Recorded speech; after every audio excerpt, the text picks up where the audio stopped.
Hey guys, welcome back to Doc Loyal Talks Comics, and today we're going to do a video discussing some of the big upcoming books that are coming out for July 22nd of this year.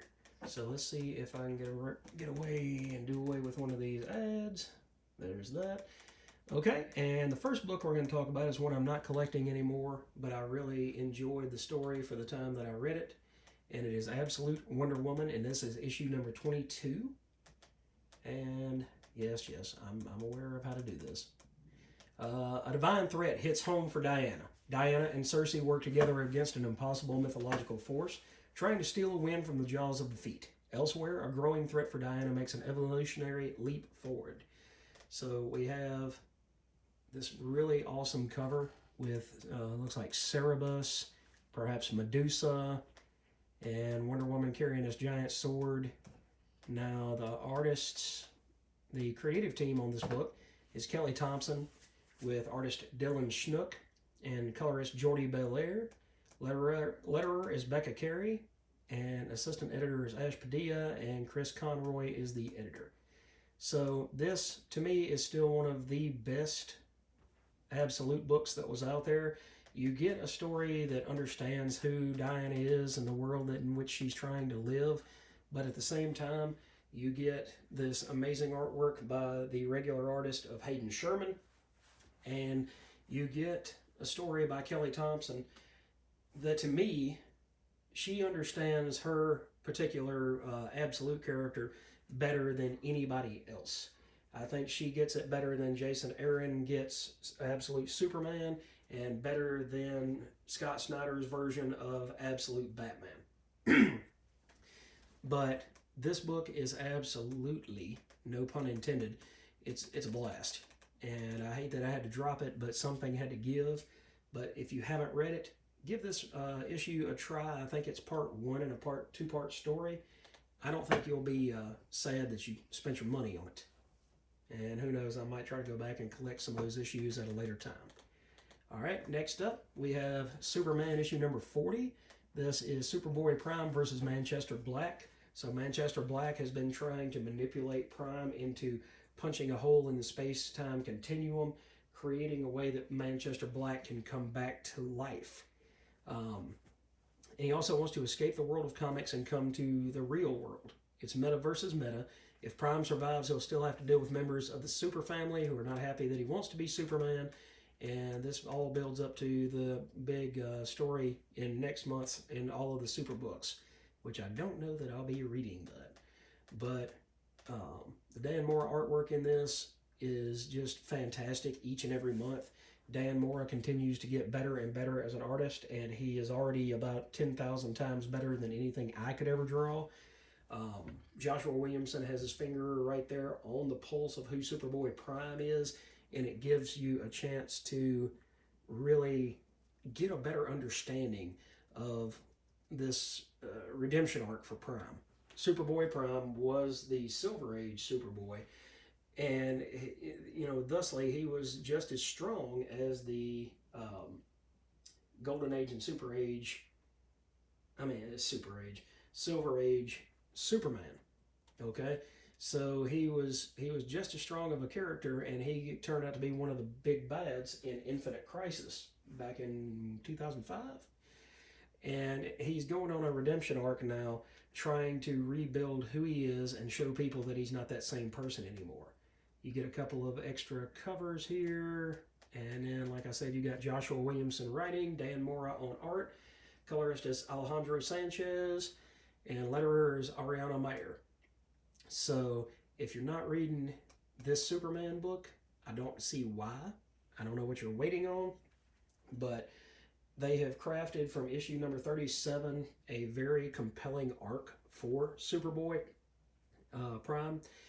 And it's, if he gets that redemption in the end like he would like, I think it would be a great thing.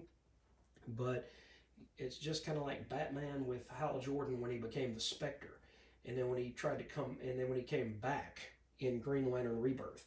Batman was one of those skeptical characters that just didn't buy it. So is Metropolis going to buy it, or is Superboy Prime forever going to be the bad guy, as they see him in their eyes. Who knows? But let's go back and see what else is coming out this week. It is, next up is The Amazing Spider-Man issue number 33, as we go again closer to issue 1000. You get to see when an old foe resurfaces, Spider-Man gets an assist from damage control, but don't they usually clean up after the fight? And meanwhile, learn more about Peter's mystery cousin and walk the road to Amazing Spider-Man 1000. This is just absolutely amazing, guys. I love the story here. I was telling somebody in the shop the other day that I don't really care for the Lee Bermejo covers because it's almost like it's too realistic.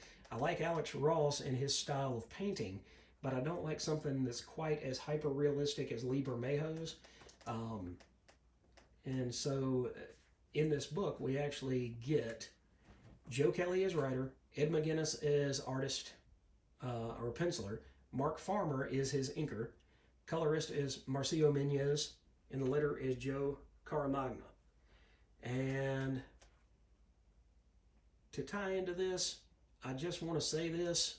I hope that it doesn't upset anybody, but I hope that C.B. Cebulski getting taken out of the role of EIC and Stephen Wacker being put in as EIC, I hope that Stephen can inject his hand into the Spider books. And I know that as Steve was going out, Nick was coming in as the editor, if I remember that properly. But I'd like to see Stephen again as Nick's boss and try to rein some of this stuff in, because Spidey is just going, Joe Kelly has done an amazing job of turning this around compared to where Zeb Wells had left the character, but I still just don't see Spider-Man going still in the right direction. So let's see what Steve can do as the new editor-in-chief. Hopefully he can bring Spidey back to greatness along with Marvel. Okay. What else do we have? We have the giant, I'm not going to be reading it, but we have the landmark 1100th issue of Action Comics. We have Something is Killing the Children, issue number 49. So that's going to be the big book before we get to issue 50. And it says, it's the last issue before an unforgettable milestone for the award-winning series. Despite the odds stacked against her, Erica has successfully killed the monster terrorizing Valmont Lodge, but at what cost? The House is seeking a status report now that the deed is done, but what will that mean for Jessica Slaughter? So it says, prepare yourself as the Summer of Slaughter delivers a can't-miss issue in anticipation of the milestone issue number 50. And we still have the art team and writing team of James Tynion IV and Werther Dell'Edera. And it just looks absolutely chilling on these artwork, on these covers. You know what? What is this? This is the Noah Dow Virgin variant. That's actually a pretty cool cover. I'd like to have that one more so than even have the one with the trade dress. As a photographer, this one here kind of speaks to me. Let's see if it pulls up where we can see it in better detail. Yeah, this is kind of like a cover, kind of like a portrait that would be out in the field at blue hour, at almost dusk, and it absolutely pops when you go and you look at it and you see the damage that's been inflicted to Erica, but she has her blade, and then you see the look on her face with that one eye just staring at you, saying, I did what was asked of me. When do I get to rest? And she's not on that same path as like Battle Beast or something along those lines, but she is one of those characters that will eventually come to that same thought process that Jim Corrigan did with the Spectre. This is a never-ending battle, and when do I get to rest? I want to rest as well, and when does that happen? So, but for the meantime, I love that cover, and I've got to remember to ask for that one. All right, so we're gonna go back. Let's do a few more books here. This is a seriously decent week this week.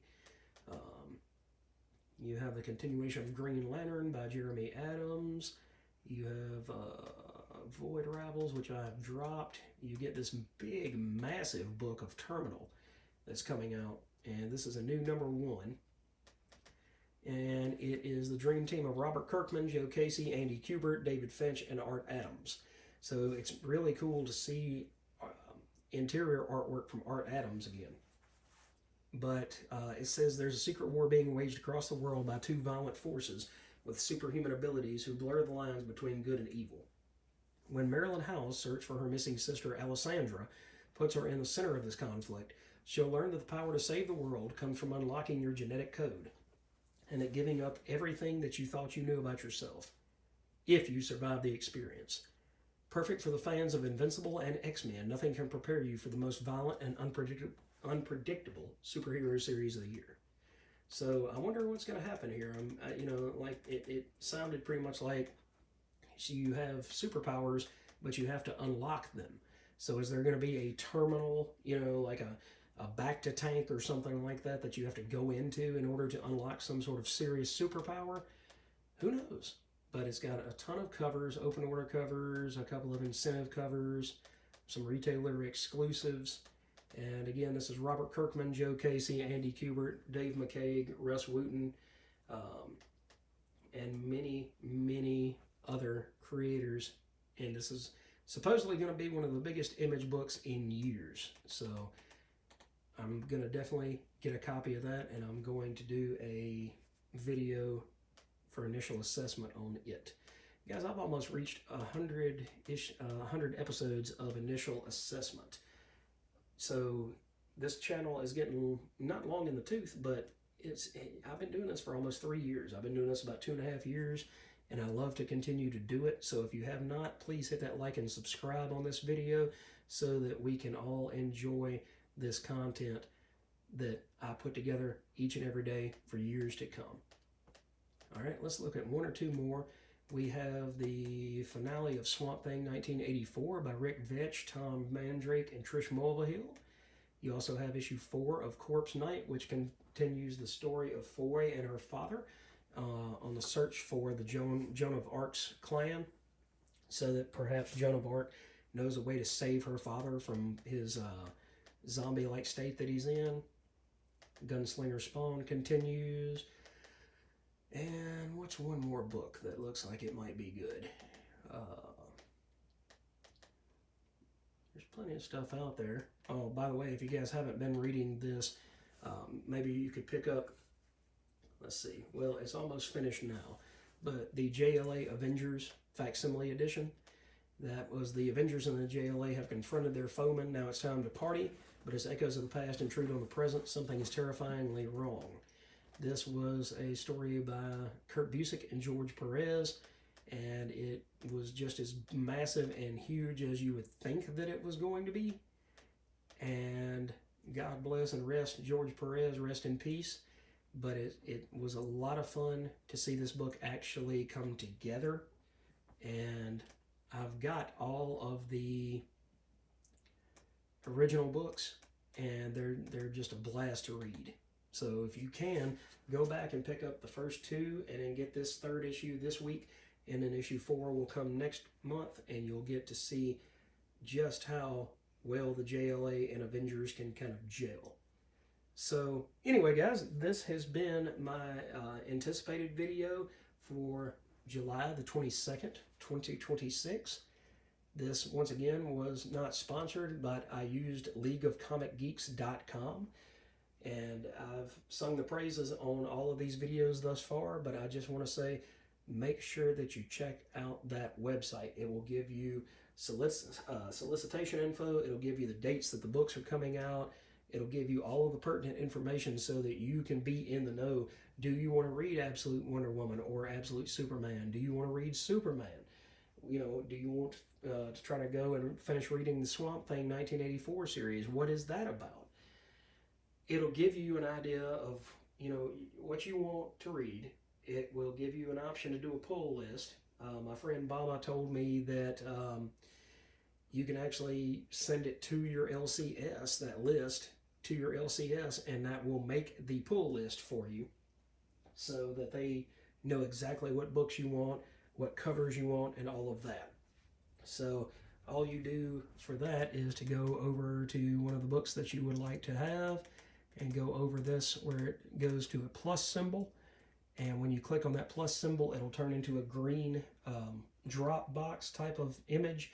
It'll look, if you can see it, look right to the left.